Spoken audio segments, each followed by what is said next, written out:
Friends मु सुस्मिता आपण मानक स्वागत करुच्ची खांटी ओडिया रोसई को। आज मो रानी कंकड़ा तरकारी केमिति बनइबे तो आसंतु जानिबा। जदि मोर चैनल को सब्सक्राइब करिनांती तेबे सब्सक्राइब प्रथमे फ्रेंड करिनियंतु। जदि सब्सक्राइब कर देइछन्ती तेबे फटाफट मोर ए वीडियो को आपण देखंतु आ घरे निश्चय ट्राई करंतु। तेबे जिबा हमर तयारी करबा रानी कंकड़ा तरकारी। कंकड़ा तरकारी बनवाई प्रथम आम कंकड़ा को पानी रे टिके उषुम कर नबा। आर टिके कमला कलर आसीगला परे आको गैस को ऑफ कर नबा। मु आको 1.5 किलो नेची कंकड़ा तो आको आम गैस को लगे नबा। तो फ्रेंड्स मु गैस को लगे नेची तो आको आम 5 मिनिट्स पाई आको टिके पानी रे बॉईल करी नबा। आको टिके आर गोल्ड टिके ऑरेंज कलर हे गला परे आको आम गोटे प्लेट को काढ़ी नबा। फ्रेंड्स हमर 5 मिनिट हो जाइए कंप्लीट। तो देखि पार्थिबे कंकड़ाटी रो कलर आसी जाइए। तो एबे हमें गैस को ऑफ करी नबा। मु गैस को ऑफ कर नेची तो आको हमें टिके ठंडा बा पई दबा। यदि आपको सांगे सांग छुणाई पई चाहूचंती तो आपको टिके ठंडा पानी रे आपको गरम पानी को उजाड़ी ठंडा पानी पुरे नियंतु। आपको खोल को आराम से बाहर जाय पई आपको टिके गरम पानी रे बॉईल करा जाए। तो आपको हमें एबे टिके ठंडा पानी पुरे की आपको हमें आर ऊपर खोल गुडी को काढी नबा।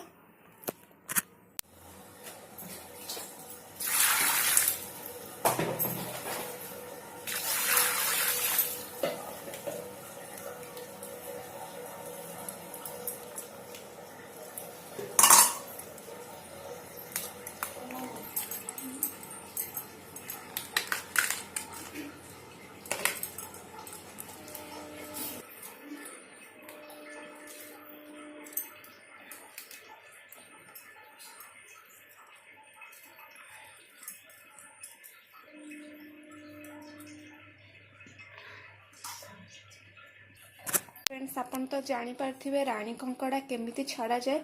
तो एथिरे मो माँ मते हेल्प करछंदी तो आकु छड़ाइबारे। तो आकु हमें गोटे साइड को करी नबा। तो रानी कंकड़ा तरकारी बनाए पई आवश्यक उपकरण आउ जा अछि ताकु देखि नियंतु। अछि हमर रसुण 3 कोला नियंतु, अदा किछि नियंतु, बड़ पियाज 2टी नियंतु किबा छोट पियाज हेले 4टी नियंतु। ता सहित पियाज किछि कटा पियाज नियंतु, लंका गुंड, हल्दी गुंड, धनिया पत्र, मीट मसला एटा टिके टेस्ट पई आपण यूज करि पारंदी। आपण चाहेले चिकन मसला भी यूज करि परिबे। ता सहित नेछि किछि टमाटो 2टी टमाटो को छोट छोट काटि नेछि। तेल नबा हमर जेति आवश्यक हबो। ता सहित टमाटो केचप। तो प्रथम हमें कढ़ाई गरम करि नबा। मु कढ़ाई गरम होबा पई छाड़ी देछि। तो एपटे आमे हमर ए गरम मसला को टिके ब्लेंड करि नबा टिके नगरु पानी देकी। मसला भी रेडी, कढ़ाई भी गरम हो जाए। कढ़ाई रे वर्तमान हमें तेल दबा 4 चम्मच। तो मोर मेजरमेंट ठीक अच्छी तो मु देवी। आपण चाहिले आपण गोटे बड़ चामच रे आपण तेल पकई परिवे। तो आपको टिके नगरु उषुम होबा पई दबा। तो फ्रेंड्स तेल परफेक्ट गरम हो जाइए। तो से पियाज को पकई नबा। टिके गोल्डन ब्राउन होबा भाजी नेबा। तो आपण एथिरे प्रथमे आलू को भाजिकी काढ़ी नियंतु, तापरे पियाज भाजंतु। तो मु एथिरे आलू पकाउ नै, आपण चाहिले आलू भी पकई पारिबे।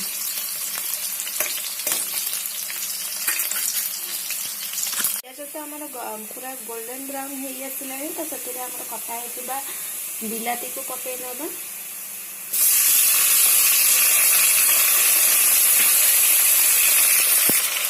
तो आपको भी टिके सॉफ्ट होगापाई दबा। भाजी गला नेक्स्ट प्रोसेस करबा।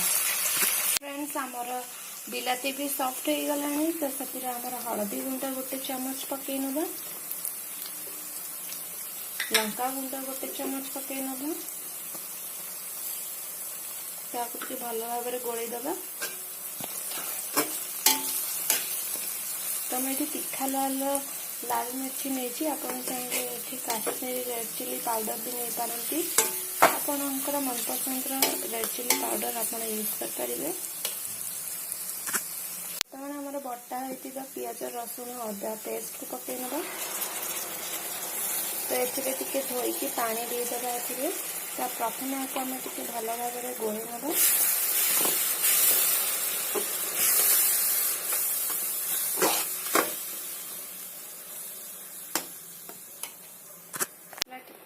फुटी आसला तो से आम पानी को देदेबा तो आपको आम पूरा तेल बाहर जाए आपको भल भाव में कषि ना आर पानी मरीगला जाए आप जानवे जे तेल मसला उपर आसी जाऊँगी तो जानवे जे परफेक्ट मसला टी कषि जाइए तो सही पर्यंत आम आपको मिडिल फ्लेम रे कि आपड़ी टाइम अच्छे आप हाई फ्लेम रे आपको भल भाव में कषि नि तो एथिरे बर्तमान आमर मीट मसला को पकई नवा तो यार फ्लेवरटा बहुत ही भल आसी थाए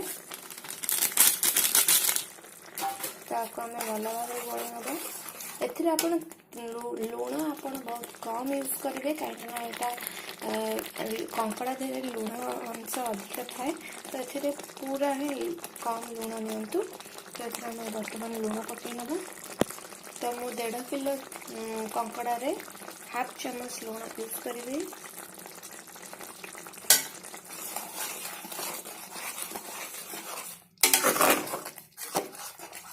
आम ए फुटाई छाड़ीदे फ्रेंड्स आम मसला परफेक्ट हो गला तो देखिपे तेल गुड़िक केमती ऊपर को आसी जाइए मसलार क्वांटिटी टिके कम हो जाइए तो से आमर बॉयल होता कंकड़ा गुड़िक पकई नवा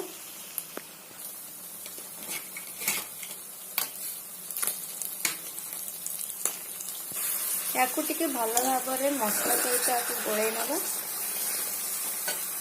कंकड़ा को मसला सहित 2 मिनिट टी फुटाई दबा सागर मैं टमाटो केचप मु टमाटो भी पकई टमाटो केचप भी 2 चम्मच पकई नौ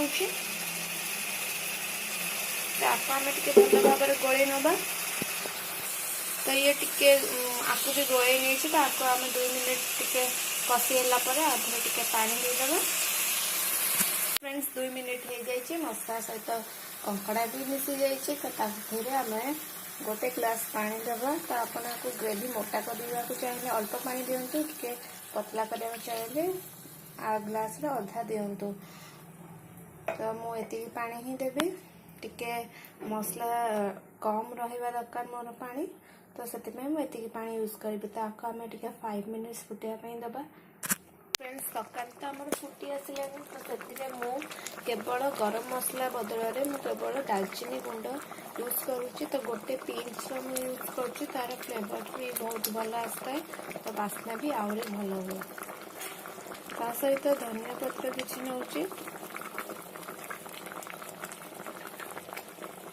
तो आम आपको टे भल से मिक्स कर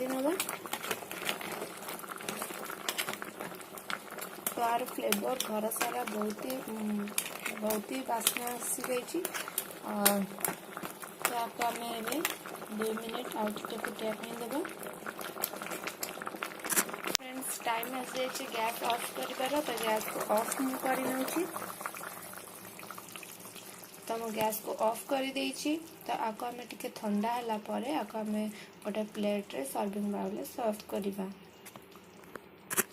आमर तरकारी ठंडा हो जाइए तो आपको आम गोटे प्लेट रे सर्व करवा तो देखिपे केते बढ़िया कलर आसी जाइए और बास्ना बहुत ही बढ़िया आसी तो आपको आम गोटे प्लेट को सजाड़ी नवा फ्रेंड्स मोर रेडी हो जाइए रानी कंकड़ा तरकारी तो मुझे सर्विंग कर तो देखी पारे केते बढ़िया कलरफुल और टेस्टी और हेल्दी तो आपको आपण घर जरूर बनातु खातु और कमेंट बॉक्स रे कमेंट आपंकर निहाती दिंतु और लाइक कमेंट सब्सक्राइब करने को जमार भूलतुनि जदि प्रथमे देखी जदि आगु देखी तेज लाइक करूँ और कमेंट करूँ तो मोर ये रेसिपीटा आपको केमी भल लगे तेज आप कमेंट बॉक्स निहाती कमेंट करूँ thanks for watching tata bye bye.